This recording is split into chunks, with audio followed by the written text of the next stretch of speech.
Alright, so today I want to introduce you to the rainbow ball python. You may not have heard of the rainbow. It's a pretty rare gene in ball pythons. It's actually a type of albino, and it's a recessive mutation where you need 2 copies of the rainbow for a visual. And if you're actually thinking about getting into the rainbow project, not only can it be really expensive to buy a rainbow, you may be hard-pressed to find one. That they're pretty rare. Even the het rainbows are really hard to come by. As far as the visual appearance, I've actually seen some rainbow hatchlings. Probably the closest thing you can compare them to is a banana or a coral glow with the purples and oranges, but the rainbow seems like it's a lot more intense than most of your coral glows and bananas. So today I want to jump over the internet and I want to show you the ins and outs of the rainbow ball python. Alright, so I want to jump over here on the world of ball pythons, and I want to start with this snake right here. This is a rainbow. Take a look at this thing. And if someone actually handed me this snake, the first thing that I would think of is, hey, this snake looks a lot like a banana or a coral glow. Essentially, the bananas and the coral glows, a lot of people think they're actually the same gene, and I am convinced that the banana is pretty much the same as the coral glow, and both of them start out like this, almost exactly like this. It's pretty amazing.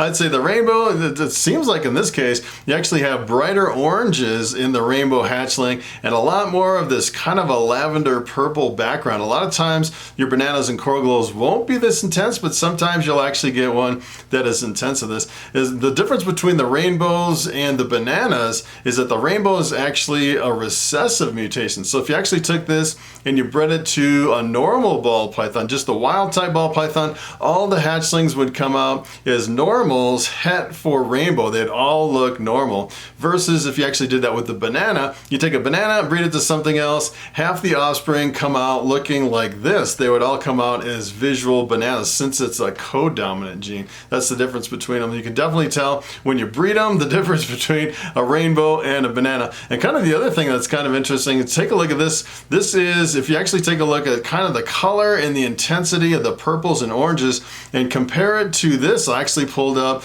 a coral glow over here. Looks really similar to the rainbows, and at first glance you might almost be tricked into thinking that you actually had a coral glow.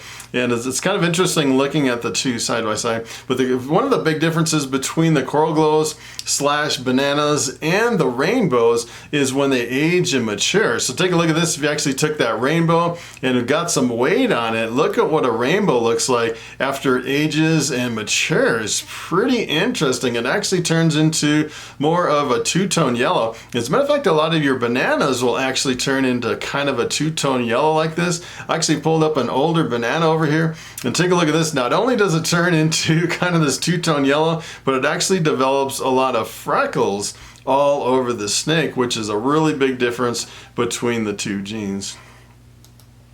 So another thing that's a real big difference between the coral glows and the rainbows is the price. The price, let me tell you, if you're trying to invest in one or the other, most people I'd say would invest in the coral glow or the banana versus the rainbow just because they can afford to get into the project. I actually pulled up this one over here. This is an Enchi coral glow, and I just randomly pulled this up. This is for sale for $700. I've actually seen some coral glows for sale for like $250, like $300, something like that. And the difference between this one is this one actually has some weight on it first, so it's actually a little bit bigger, and it's a female, which really drives up the price, especially for the coral glows, because a lot of the coral glows on the market today are actually males that are male makers. So if you actually take the male coral glow that's a male maker, you breed it to something else, all the offspring come out as males. There's not that many female coral glows on the market. So I think that's why this one's a little bit more expensive. So you can actually buy this one for $700 versus if you're actually to buy this one,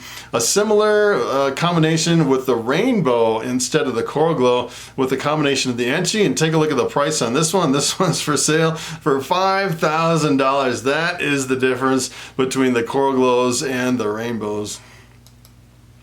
So here's another big difference between the bananas and coral glows versus the rainbows, and that is the popularity of the gene, which is kind of interesting if you actually compare them side by side. I actually came over here to Morphmarket.com and pulled up the banana gene, all the genes, all the snakes that have the banana gene in the mix, or just single gene bananas, all the ones that were for sale and all the ones that have sold. And there's actually 15,911 bananas over here on Morphmarket. Pretty crazy, almost 16,000. I actually pulled up the coral glows. It's interesting that the coral glows aren't quite as popular as the bananas. There's actually almost 3,000 coral glows over here. So a combination of nearly 20,000 snakes with either the coral glow or the banana gene. And if you actually compare that to the rainbow as far as the popularity of the gene, you come over here, all the rainbows that have ever been listed over here, there's only been 18 of them, which is kind of crazy.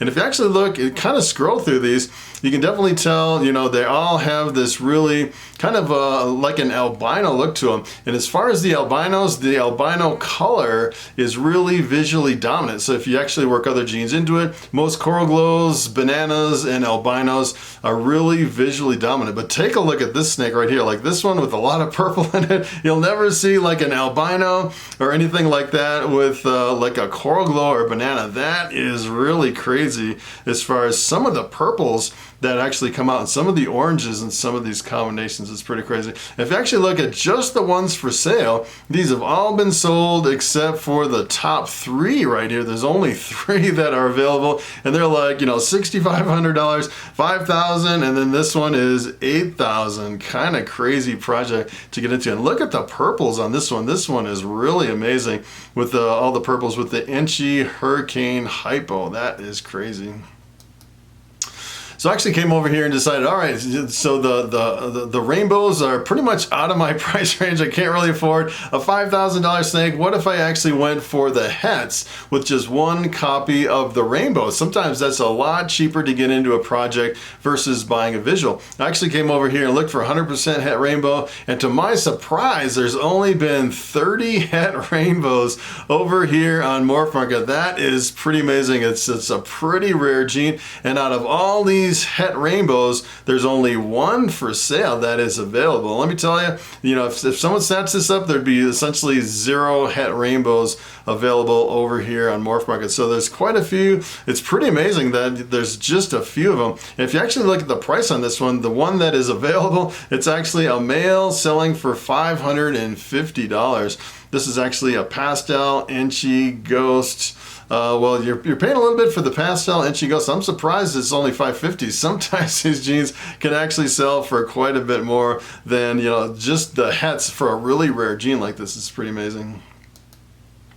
So here's another gene that's actually really close to the rainbow that I've actually seen over here. This is actually the toffee. And if you look at this one and kind of compare it to the rainbow, I'd say it's really close. If I can kind of go back and forth between the two. So this is, we'll go back to the original rainbow right here. The rainbow, I'd say, is a little bit more intense, has a lot more contrast than the toffee. The toffee is really close. As a matter of fact, when the banana first came out, a lot of people thought the banana was close to the toffee, which is kind of interesting. And the weird thing about this is if you actually take a toffee, you can breed it to an albino. It's compatible with an albino. I actually brought up an albino up over here. One of my favorite genes, just the standalone albinos. And let me tell you, the albinos, they're probably one of the best sellers that I sell at the reptile shows. Just a really impressive gene by itself. And the albino, usually what it is, it's a really stark white background on a yellow kind of these little alien head patterns on a lot of your albinos.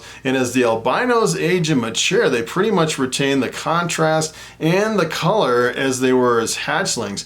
And if you actually take a toffee and you breed it to an albino, this is what you get. You get a toffino. So essentially what this is, this has one copy of the toffee gene, one copy of the albino, which is called a toffino. So the genes are actually compatible.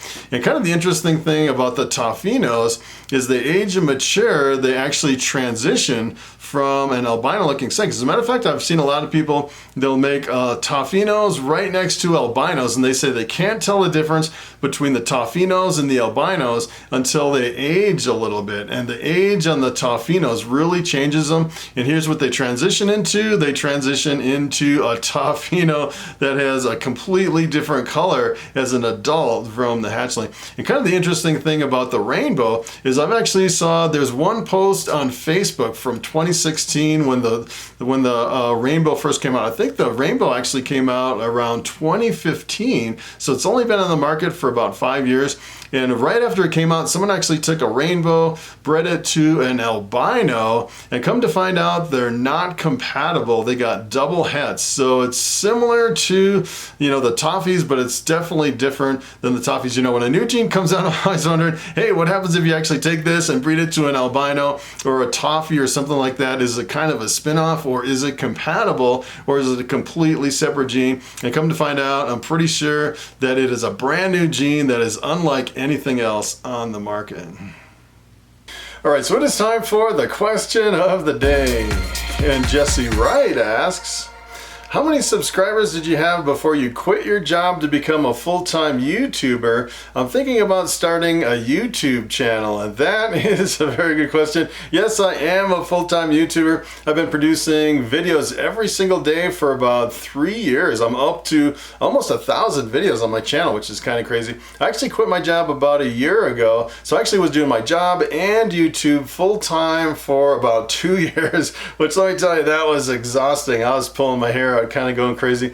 And I actually transitioned over to YouTube, quit my job at about 16,000 subscribers, which is kind of crazy. Let me tell you, I wouldn't recommend doing it at 16,000. I'd probably wait until you have more subscribers. And speaking of subscribers, you actually don't get paid based on subscribers. You get paid based on the number of views if you're going for the ad revenue. So if you're actually watching this video and you see an ad pop up, what I get is I get like 1 penny every time you see an ad pop up. I actually get paid just for the ads as far as the majority of the money that I make here on my channel. As a matter of fact, I've actually went over and kind of looked at other channels. There's some channels with multiple millions of subscribers that, believe it or not, they actually make less money than me. I actually found one channel that had one video, and I think they had like 3 million subscribers. And that one video, what it was actually a music video. And that music video, for whatever reason, was really popular, and everyone watched it. They got like hundreds of millions of views, which resulted in millions of subscribers. And then for whatever reason, it just fell out of popularity. Nobody's watching that video, so almost nobody watches anything on that channel, and they're just left with millions of subscribers and no money coming in from the ad revenue. So sometimes the subscriber count can kind of trick you. You know, the thing you have to really look at is the number of videos, because the more videos you have, the more views potentially that you can have. Although, let me tell you, when it comes to YouTube, it is really tricky trying to figure out the whole YouTube thing. And when you first start YouTube, if you're thinking about starting a channel, let me tell you, you actually go through certain phases from the beginning to where I'm at about 3 years. So at the very beginning, I pretty much started out making videos every single day. As a matter of fact, I saw some other YouTubers, and I was thinking, hey, how hard can this be? You know, just making a video every day and posting them and getting paid for it. It sounds like a really good idea. And kind of the weird thing is, when you first start YouTube, I call it kind of like the Great Awakening. A lot of people don't realize what they look like or what they sound like, or a lot of times people don't even realize what they're saying. So, you know, when you first start out on YouTube, you know, I'd do crazy stuff like, you know, I was talking about my snakes, and I'd pick up a clown and I'd say, hey, check out this pied ball python, and then I'd review the video. I was like, did I actually say that? It's kind of interesting. And then the first few videos, you're like, so that's what I sound like, and that is what I look like. And a lot of people don't even know, you know, what they sound like or look like, or even what they're saying. It's kind of this big awakening at the very beginning of YouTube. As a matter of fact, if you're thinking about doing YouTube, what I would do is I would start today with your phone or a cheap camera and just do like a vlog style video every day for 30 days. So you get, you know, kind of used to talking in front of the camera. And that's kind of a really good way to start. It doesn't really matter what you say. You can say, hey, welcome to my YouTube channel, blah, blah, blah, and just kind of say, hey, this is how my day's going. This is what's going on. And nobody's going to look at your videos at the very beginning. It's just kind of practice to figure out the whole YouTube thing. And it's kind of interesting. You kind of move away from like the Great Awakening to kind of I'd say the kind of the next phase is you get overwhelmed with all the stuff. There's so much stuff that you have to think about. There's the camera, the lighting, the sound, the video editing. There's something to talk about every day. That's the hard thing, you know, trying to figure out what you want to say. And it gets to the point where you just get so overwhelmed with all the stuff, you know, trying not to stutter, trying to be smooth on video. And you kind of go through this, you know, being kind of, you know, awkward at the beginning to being overwhelmed by all the stuff. And then if you keep sticking with it and make enough videos, you get to the point where you get monetized and you start making some money on YouTube. And I call that kind of the honeymoon stage. You move into the honeymoon stage. And my very first day that I got paid from YouTube, I made 80 cents the first day. And I think the next day I made like 85 cents or something. I was making like 80 cents a day, like for the first couple months probably. It was kind of crazy. But you know, that really was kind of like the excitement right at the beginning, because you're really excited that, hey, you can actually make this thing work and you can make money on YouTube. And then essentially what you actually come out of kind of the honeymoon stage and the excitement kind of fades, and then you go into the grind phase. And that I'd say is the hardest, where you're cranking out content. And kind of the hardest thing, you know, in that phase is, you know, you got several hundred videos behind you and you're trying to come up with topics every single day or however often you post that are new and exciting that people would actually be interested in watching. That is the hard part. And you go through this, it's an incredible grind trying to find out new, I'd say that's probably the hardest part, is the new topics. And the other thing is a lot of times you'll have a lot of feedback at that point from a lot of your viewers. So a lot of people will kind of critique you on things that you never even thought about being critiqued on. So a lot of people will be like, you know, you'll have a lot of hairstylists, you know, talking about your hair, or you'll have, you know, the people that are like into fashion and wardrobes talking about your clothes. And then you'll have the people that are like OCD, you know, talking about the things in the back. Hey, that label is really crooked. Can you straighten the labels out